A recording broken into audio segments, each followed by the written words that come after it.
Nouvelle vidéo sur les prompts. L'objectif de cette vidéo, c'est de déterminer comment est structuré un prompt. Dans la vidéo précédente, on a vu qu'en fait un prompt, c'est un ensemble de mots convertis en chiffres, passés dans un transformer. Ce transformer nous redonne des chiffres et ils sont à nouveau convertis en mots. On a vu aussi que ChatGPT, c'était un système qui prenait une suite de chiffres et qui recrachait une suite de chiffres. On peut se poser la question, quand on voit ça, de comment ça se fait qu'on a ici une petite suite de chiffres en entrée et une petite suite de chiffres en sortie. C'est-à-dire, en gros, je rentre un petit texte et il me sort un petit texte. Sauf que dans la réalité, on voit que ChatGPT, quand je lui dis « raconte-moi une histoire », je mets un petit texte et il me renvoie un pavé comme ça.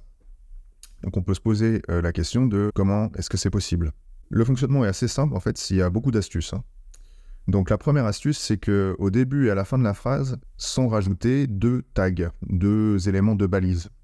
Ces balises, c'est S et E, pour start et end, qui en fait indiquent que c'est le début et la fin de la phrase que l'utilisateur a rentré. C'est-à-dire, si je rentre « raconte-moi une histoire », que j'appuie sur « Entrée », et automatiquement, il y aura S et E qui seront mis en début et en fin. À quoi ça sert ce truc-là ?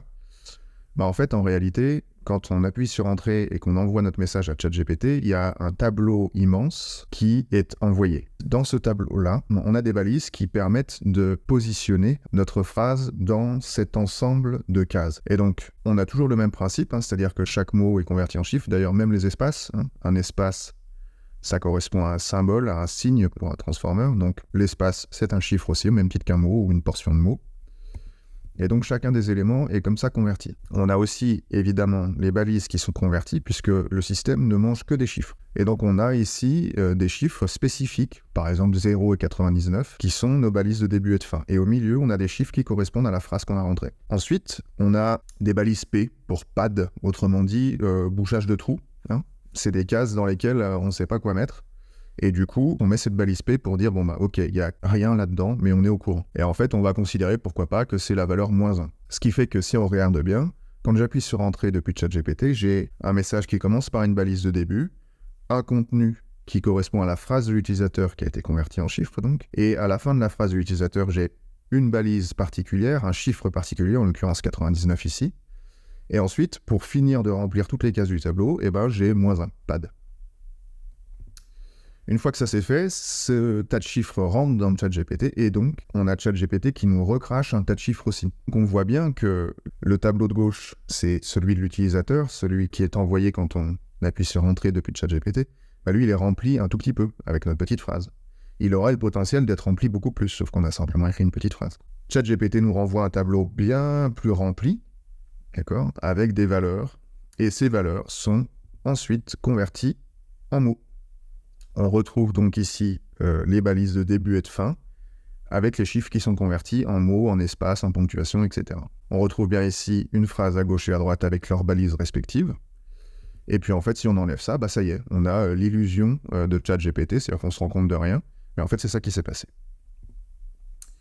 Donc en réalité, ce qu'on donne à manger au transformer, c'est un tableau, une liste immense de chiffres qui est balisée avec un début et une fin, et dont on bourre les espaces vides avec des chiffres spéciaux pour dire oui, là-dedans, il n'y a rien. À gauche et à droite, autrement dit, ce qu'on dit à ChatGPT et ce que ChatGPT nous renvoie, dans les deux cas, c'est un tableau très grand dans lequel il y a des valeurs de début et de fin et des balises de bourrage pour indiquer que effectivement, il n'y a rien dans ces cases-là. Donc en réalité, on est toujours sur ce système de f de x égale y qui fait l'intelligence artificielle. Donc rien de magique, juste des maths, des additions, des chiffres. C'est toujours le transformer, et donc c'est ce système-là qui nous permet d'avoir en une petite phrase, pourquoi pas, un grand pavé qui sort. En conclusion, un prompt, c'est une liste de chiffres qui a une taille fixe. C'est du texte qu'on écrit, nous on voit ça comme du texte, mais en réalité, c'est une suite de chiffres. Dans tous les cas, c'est une suite de chiffres qui a une taille fixe. Et en fait, la réponse est une suite de chiffres qui a une taille fixe également. Donc, nous, on se fait illusionner parce qu'on écrit du langage humain et ça nous renvoie du langage humain. Mais en réalité, ce sont bien des chiffres qui sont rentrés et des chiffres qui sont sortis.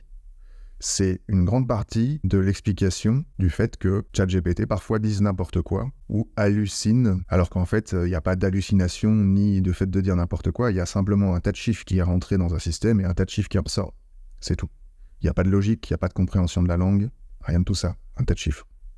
J'espère que cette seconde vidéo sur les prompts vous aura permis de comprendre un petit peu mieux comment fonctionne justement cette notion de dimension en fait du texte rentré et du texte sorti, et comment ça se fait que ChatGPT parfois parle beaucoup ou moins.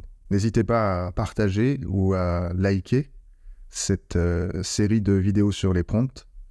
Le but ici est d'expliquer un petit peu plus comment ça marche et de sortir en fait des banalités et des facilités auxquelles on s'adonne tous en tant qu'être humain, puisqu'il suffit de parler pour utiliser ces systèmes-là.